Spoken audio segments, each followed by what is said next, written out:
This is Grace Notes. I'm Alan Button, and pleased to have as our guest in the studio today, Sammy Rodriguez. Sammy, welcome. Thank you for having me. I really appreciate it. Let me, I want to have you tell our listeners a little bit of your story and history and such, but let me kick things off by letting folks know that you are the Veteran Outreach and Program Coordinator for what is called the Thrive Program. So far, so good? Have I got that right? Absolutely. Okay.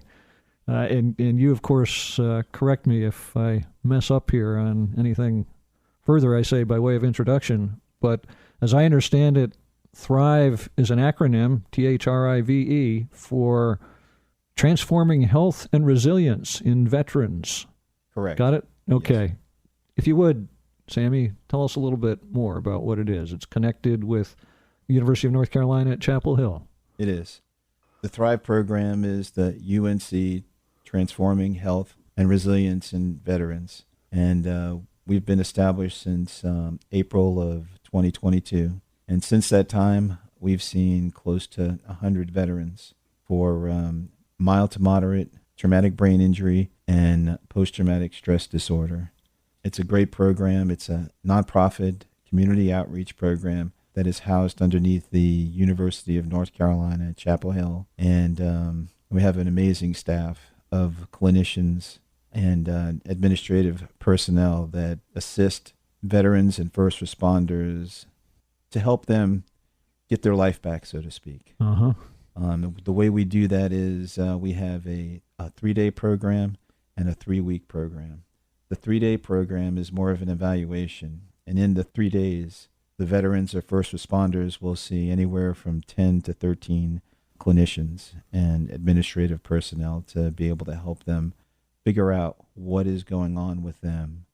At the end of the 3 days, the staff will give them a summary of what they found, and that way they can take it back to their private care provider or primary care provider and be able to get the assistance that they need for the particular things that have been found.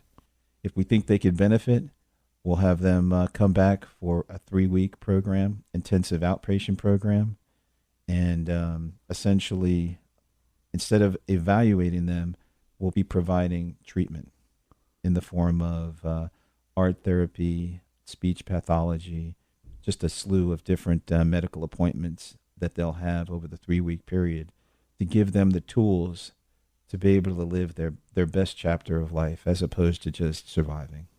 And I gather that these evaluations and the programs that you've just described are a huge step up from what is generally available to veterans and first responders. So I got that right? Correct. And because of a gift that's been given to the university by the Avalon Action Alliance, it breaks down the barriers, the financial barriers. So lodging, meals, and travel is covered, as well as all the health care that they receive by the gift that the university has received to be able to help veterans and first responders. What's the broader background? Fill us in a little bit on brain injury, concussion, protocol type things generally, because I have the sense that all fits together with what you're involved with. Absolutely. A lot of times you hear that there's 22 a day in terms of service members or veterans that are taking their lives by suicide. And so some of the reasons that they are is because they still are suffering from either PTSD or they're having issues like dizziness, anger, depression. And so they try to get help from the different organizations that are out there. But the way I like to explain it is if you have a broken arm, you go into the doctor, he x-rays it, puts a cast on it, sends you away, you heal, you come back, he takes the cast off, and you're better. You can't do that with a brain injury. A brain injury is a lot more complicated, so it needs other services in order to be able to provide that care that they need, the more definitive care, multidisciplinary care to be able to figure out exactly what's going on. In recent years, we've heard it seems like more and more about injuries to athletes, for example, high school, NFL. Yes, and that's partially how the connection with University of North Carolina. Early on, they had done a lot of work with concussion protocols. The Matthew Gefeller Center is an example of how they've gotten involved in the concussion arena. The center was named after a young man named Matthew Gefeller that lost his life after a direct hit to his head during a game, a football game in Winston-Salem. And essentially he passed away. His parents, they felt drawn to try to put in place different methodologies to be able to prevent that from happening again. So they've devoted their life to helping other organizations, and that's why the UNC Chapel Hill Matthew Gefeller Center was named after their son. I see. And the university had been involved with the NFL, working through some of their protocols to help reduce the number of concussion injuries. Tell us, Sammy, what exactly your role is as the Veteran Outreach and Program Coordinator. What do you do? I attend a lot of events throughout the state, and in order to share what we're trying to do in terms of the Thrive program and seeing veterans. It breaks my heart to hear, when a service member or first responder has lost his life due to suicide, and them not knowing about our program that might be able to help them. One example is we had a first responder that had been looking for answers for almost 17 years after he was hit by a drunk driver while he was giving a ticket to another person on the highway. And he shared with us that it took him that long to be able to find some of the answers that he needed as to what was going on, because everything was kind of piecemeal together. And it's nothing against the medical community, but when you have different procedures that are separated and you're not able to put them all together, it makes it difficult to be able to diagnose somebody with a head injury. I'm going to have you jump back a little bit in terms of your own personal history. I know that from having talked with you before we came into the studio that there's a lot in your own background that got you to the place where you are working with Thrive. So let's jump back a good ways and talk about this first song you've selected. Why Up on the Roof by the Drifters? Well, it's kind of a thank you to my family and to the people that I'm close with in terms of we grew up in Long Island, New York, and my family had originally come from New York City, and they were able to buy a house. I was the youngest of four, and one of the things that they used to do when they lived in the city was go up on the roof, to get away from it all, so to speak. Just like the song says. Exactly. And so the house that we had in Long Island, New York, it had a roof that we could go up on. It was a Victorian house, and we would go up on the top up there and just sit. It reminded me of my brother who served in Vietnam and my two sisters, and just some of the times that we had growing up. It's a great song, a regular on our playlist, written by Carole King and Jerry Goffin. Let's hear it. Up on the Roof by the Drifters. Up on the roof, up on the roof. Come on, baby. Oh, come on, honey. Up on the roof. Everything is all right. If you're just joining us, our guest today is Sammy Rodriguez. Sammy is the Veteran Outreach and Program Coordinator for the Thrive program based at UNC in Chapel Hill. And as I understand it, Sammy, you spend time both in Chapel Hill and in Fayetteville. Yes, Yeah. I actually live in Fayetteville, but I work in Chapel Hill most of the week. Uh-huh. I get one day at times to work from home to be able to connect with some of the veteran organizations and have meetings with the different people in the community. And of course, you know Fayetteville well, given what I know about your own history in the Army. Tell us about that. Give us the little Army history biography. Sure. I will have to say I do get upset when people call Fayetteville Vietnam, because it's changed over the years. And I kind of think of it as the fire base of freedom, because whenever anything happens in the United States, who do they call first? They call Fort Bragg or Fort Liberty now. And so I do like to call it fire base of freedom. I haven't gotten that copyrighted yet, so don't use it. But we'll be sure to give you attribution. In terms of my military history, I served 29 years in the Army. 20 of those years were at Fort Bragg, different units that were there with Special Forces and Special Operations units, and incredible individuals that I used to work with. I served as a Special Forces medic initially, and then got promoted and served as the senior enlisted medical advisor at 7th Special Forces Group and at United States Army Special Operations Command, Surgeon's Office. And just an incredible responsibility of providing the things that were needed for the next generation of Special Forces medical personnel.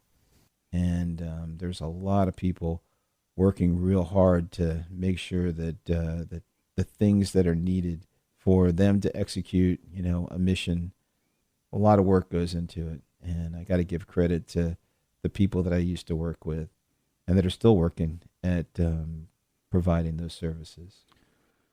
I was familiar with your Army background generally, your Special Forces background, but was not aware of your specialty in the medical arena. It strikes me that, man, what a great fit for what you're doing now in terms of working with veterans with medically related issues.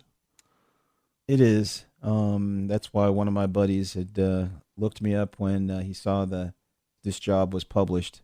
He thought that I might be a good fit for it, and it's been a real blessing to be able to, to help veterans and first responders get to that next place, that better place. This next song that you've selected, I know it. You've been very careful, very thoughtful in your song selections. And maybe if you could, Sammy, tell us a little bit about your brother and whatever else you want to say as it relates to Here I Go Again by Whitesnake. Well, a lot of it has to do with walking in life's journey alone sometimes. My brother, Freddie, he served in Vietnam in 67, 68. He was there for the Tet Offensive and came back home with a lot of demons from his time in Vietnam. And, he had a family and children, but, he couldn't get away from some of the things that he had picked up when he was over in Vietnam, drug abuse and alcohol. And so he passed away at 42 years old back in 1992. Sometimes I think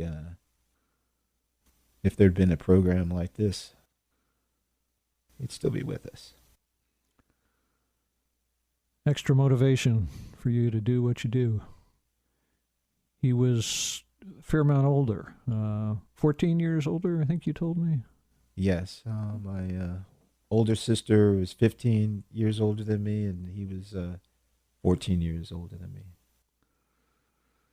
Well, Sammy, I'm guessing that this song is going to be new to a fair number of our listeners. Are there any particular lyrics that maybe you can suggest we listen for?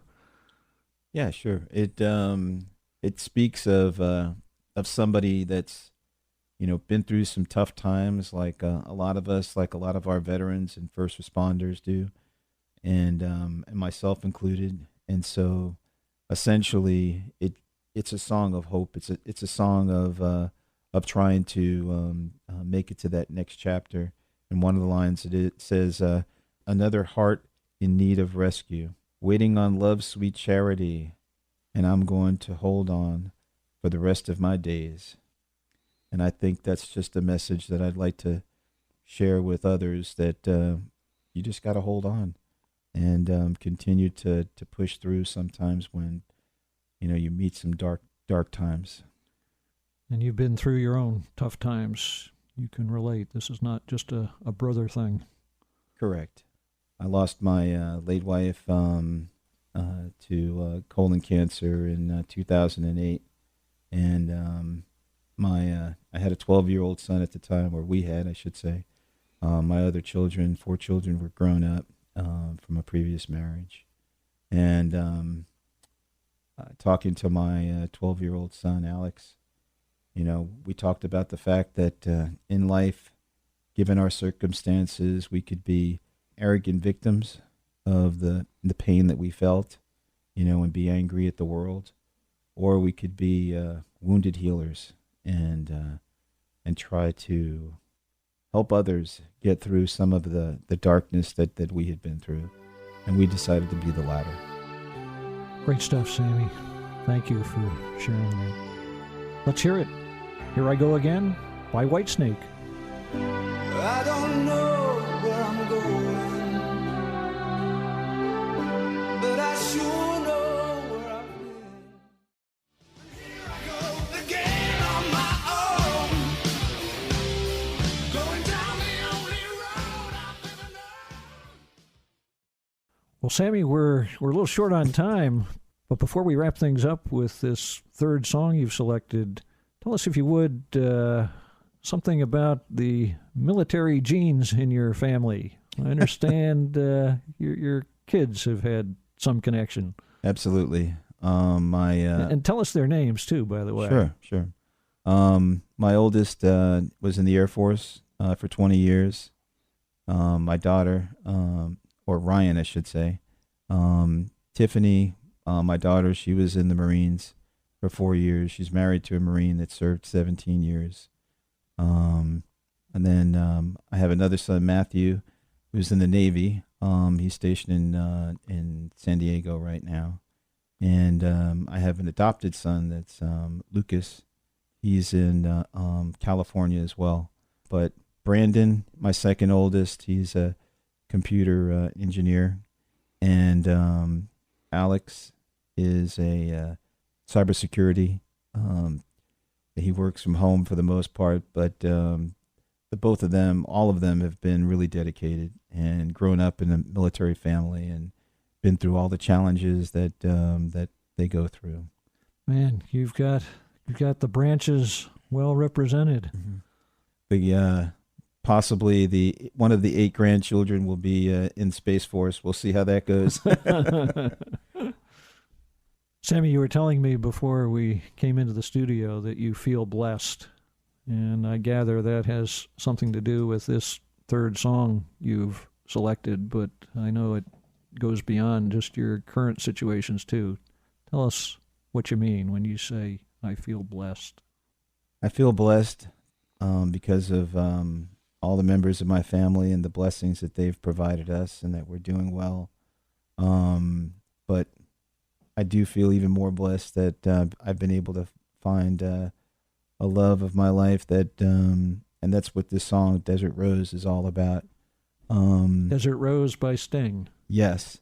Go ahead. I met someone recently after a long time of not being able to, find somebody in life to be able to love, and this song kind of exemplifies it in terms of it represents that even in the most driest and most barren places in life, there can be hope and promise of love and grace in the next chapter of your life.